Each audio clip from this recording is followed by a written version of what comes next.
আসসালামু আলাইকুম। প্রিয় দর্শক, 12ই ফেব্রুয়ারি নির্বাচনের পর থেকে আমাদের অন্তর্বর্তীকালীন সরকারের মূলত কাজ শেষ হয়ে গিয়েছিল এবং তারপর তার কয়েকদিনের মধ্যে ওনারা ক্ষমতাও হস্তান্তর করে দিয়েছেন নবনির্বাচিত বিএনপির কাছে। এবং বিএনপি তার এর মধ্যে তাদের মন্ত্রিসভা গঠন করেছে, প্রধানমন্ত্রী হয়েছেন, অন্যান্য মন্ত্রীদের দপ্তর বন্টন হয়েছে। এবং তারপরেও প্রায় 2 সপ্তাহ কিন্তু প্রধান উপদেষ্টা মানে অন্তর্বর্তীকালীন সরকারের প্রধান উপদেষ্টা ডক্টর মোহাম্মদ ইউনূস সরকারি ওনার যে সরকারি বাসভবন ছিল যমুনায়, ওখানে অবস্থান করেছেন এবং গতকালকে সেখান থেকে উনি ওনার গুলশানের বাসভবনে চলে গেছেন। মানে যতদিন পেরেছেন থেকেছেন সরকারি বাসভবনে। এই যে গেলেন, যাওয়ার পর থেকে ডক্টর মোহাম্মদ ইউনূসের স্ট্যাটাসটা কী দাঁড়াবে এখন? এখন উনি কি? এখন কি উনি সাধারণ মানুষ, যে কোনো সাধারণ মানুষ? না, উনি এখন যে কোনো মানুষ নন। উনি আগে গ্রামীণ ব্যাংকের যখন এমডি ছিলেন, অথবা গ্রামীণের লোক হিসেবে যখন গ্রামীণ ফাউন্ডেশনের লোক ছিলেন, অথবা গ্রামীণ টেলিকমের চেয়ারম্যান অথবা অন্য কিছু ছিলেন, তখন উনি যে মাপের লোক ছিলেন, ওনাকে সরকার যে পরিমাণ নিরাপত্তা দিত, তার সঙ্গে কিন্তু বর্তমানে নিরাপত্তার কোনো তুলনা হবে না। আইন অনুযায়ী উনি এখন রাষ্ট্রের অতি গুরুত্বপূর্ণ ব্যক্তি এবং এই গুরুত্বপূর্ণ ব্যক্তি হিসাবে ওনাকে বিবেচনা করা হবে ওনার দায়িত্ব ত্যাগের পরবর্তী 1 বছর। 1 বছর উনি রাষ্ট্রের অতি গুরুত্বপূর্ণ ব্যক্তি থাকবেন। তো আপনারা হয়তো বলবেন, থাকবেন, এটা নিয়ে আলোচনার কি আছে? না, আলোচনার কিছু আছে বলে আলোচনা করছি। এই থাকাটা কোনো অস্বাভাবিক না, এরকম থাকার নিয়ম আগেও ছিল।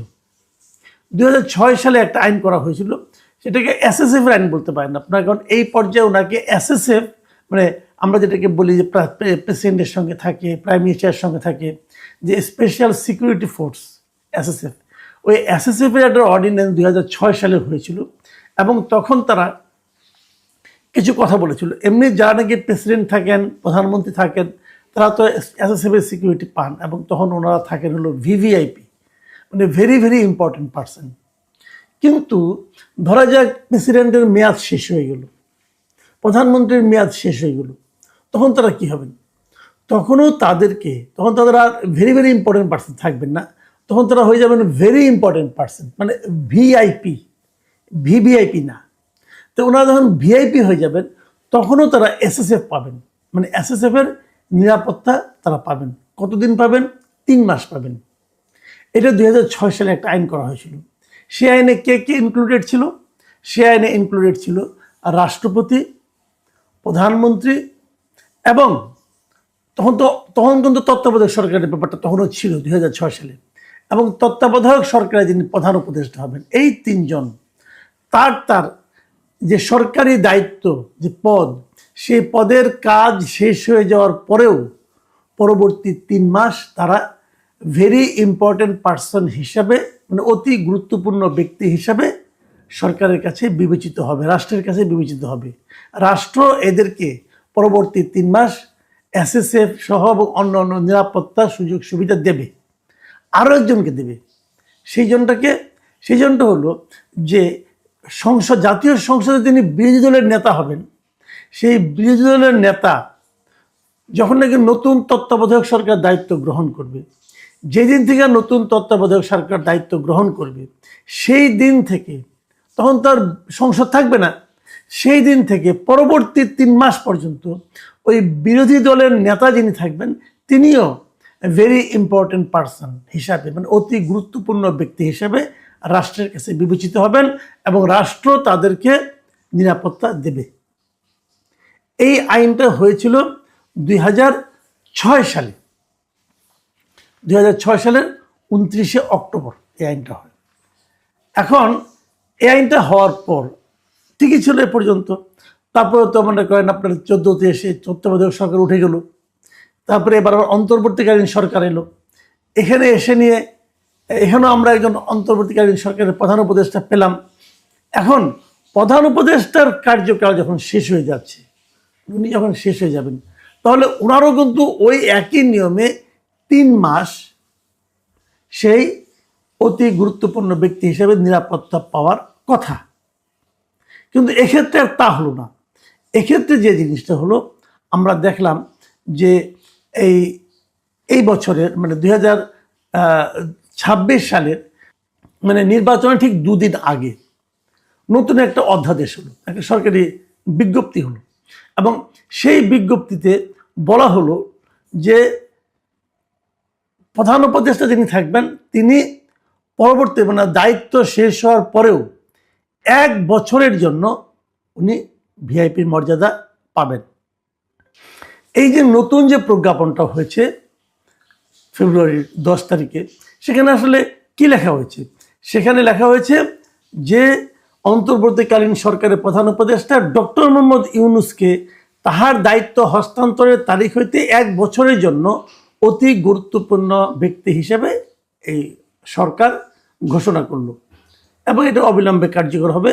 রাষ্ট্রপতির আদেশ ক্রমে মোহাম্মদ সাইফুল্লাহ পান্না, মানে এটা কে করলো? রাষ্ট্রপতি করলো, আদেশটা দিল রাষ্ট্রপতি।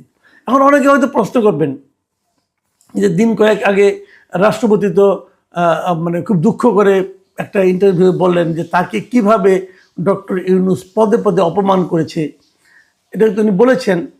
তো তার মানে রাষ্ট্রপতির সঙ্গে ডক্টর ইউনূসের সম্পর্ক মোটেই ভালো ছিল না, তারপরেও রাষ্ট্রপতি এই ধরনের একটা আদেশ দিল, তার জন্য এত ভালো কিছু করলো। বিষয়টা আসলে এরকম না, এরকম না কেন আমি বলি, বাংলাদেশের সব কিছুই রাষ্ট্রপতির আদেশ ক্রমে হয়। এখন আমার তো মাঝে মাঝে মনে হয় যদি রাষ্ট্রপতিকে কোনো কারণে সরে যেতে হয় তখন হয়তো বলা হবে রাষ্ট্রপতির আদেশ ক্রমে ওনাকে সরিয়ে দেওয়া হলো। এটা একটা ফেজ মাত্র, এটা একটা মানে বলা হয়ে থাকে। এদেশে যা কিছু হয়, যত আইন হয়, সবই রাষ্ট্রপতির আদেশ ক্রমে হয়। আসলে হয়তো অনেক কিছু রাষ্ট্রপতি জানেনও না। এই যে রাষ্ট্রপতির ওখান থেকে যে আপনার রাষ্ট্রপতির অভিযোগ করেছে যে ওনার ওখান থেকে যে মিডিয়া এই যে সেলটা ছিল ওটা সরিয়ে নেওয়া হয়েছে, যদি কোনো আদেশে নেওয়া হয়ে থাকে বলা হবে ওখানেও রাষ্ট্রপতির আদেশক্রমে হবে। রাষ্ট্রপতি অনেক কিছু জানেন না, কিন্তু ওনার আদেশক্রমে সব কিছু হয়। এবং বাংলাদেশের সংবিধান অনেকটা এরকমই, যে রাষ্ট্রপতি যা কিছু করেন প্রধানমন্ত্রী পরামর্শক্রমে করেন। মানে উনি কোনো কিছু নিজে নিজে করতে পারেন না, মাত্র দুটো জিনিস ছাড়া। 1 নম্বর জিনিস হলো উনি একজনকে প্রধানমন্ত্রী নিয়োগ করতে পারেন নিজের ইচ্ছায়, আরেকজনকে প্রধান বিচারপতি করতে পারেন নিজের ইচ্ছায়।